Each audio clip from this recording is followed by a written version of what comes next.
जय कृष्ण दोस्तों। आज हम लोग जानेंगे महाभारत में सबसे बड़े योद्धा और विश्व में दानी वीर कर्ण के नाम से विख्यात कर्ण जी के जन्म के बारे में। इनकी कथा से यही साबित होता है आदमी जन्म से नहीं कर्म से महान होता है।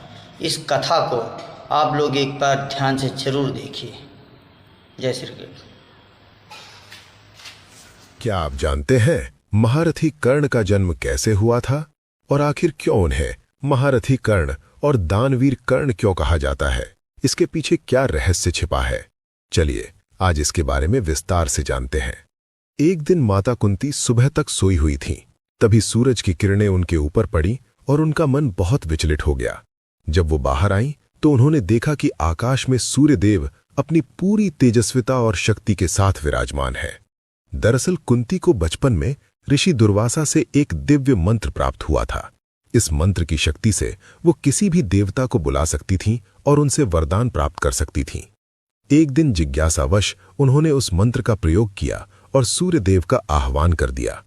जैसे ही उन्होंने मंत्र का उच्चारण किया, सूर्यदेव उनके सामने प्रकट हो गए। सूर्यदेव ने कहा, तुमने मुझे बुलाया है, इसलिए मैं तुम्हें वरदान दिए बिना वापस नहीं जा सकता। कुंती घबरा गईं। उन्होंने बहुत विनती की कि वो अविवाहित है और समाज में उनकी प्रतिष्ठा पर आंच आ सकती है, लेकिन सूर्यदेव ने उन्हें आश्वासन दिया कि उनका दिया हुआ वरदान व्यर्थ नहीं जाएगा और उनकी मर्यादा भी बनी रहेगी। कुछ समय बाद कुंती को एक दिव्य पुत्र प्राप्त हुआ। उस बालक के शरीर पर जन्म से ही कवच और कुंडल थे जो उसे अजेय बनाते थे। वो बालक अत्यंत तेजस्वी और दिव्य आभा से युक्त था।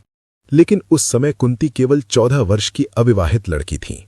समाज के डर और अपनी प्रतिष्ठा की चिंता में उन्होंने बहुत भारी मन से एक कठिन निर्णय लिया। उन्होंने उस नवजात शिशु को एक लकड़ी के संदूक में रखा और उसे नदी में बहा दिया, ये सोचकर कि शायद भगवान उसकी रक्षा करेंगे। वो बालक नदी के बहाव के साथ आगे बढ़ता हुआ एक सारथी अधिरथ और उसकी पत्नी राधा को मिला। वे दोनों निस्संतान थे, इसलिए उन्होंने उस बालक को अपना पुत्र मानकर उसका पालन पोषण किया। आगे चलकर उसी बालक का नाम कर्ण पड़ा। कर्ण बचपन से ही बहुत वीर, पराक्रमी और दयालु स्वभाव के थे।